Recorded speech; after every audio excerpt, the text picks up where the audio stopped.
dodao sam ovo da zatvorim ovo, da mi ne odleti.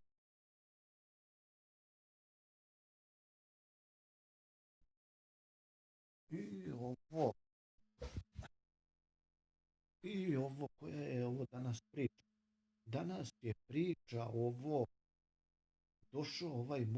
otišao mornar Popaj na akciju i kupio konzervu spanaća i pita on,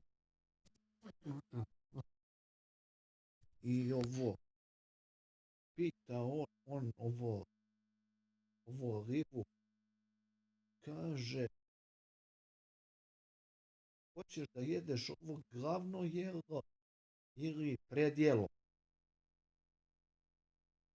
A ona njemu kaže, pa koje ti je ovo predjelo? A on kaže, predjelo je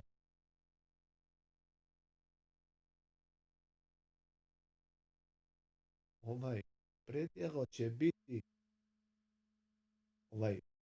prženi spanać, a glavno jelo će biti pita sa spanaćem.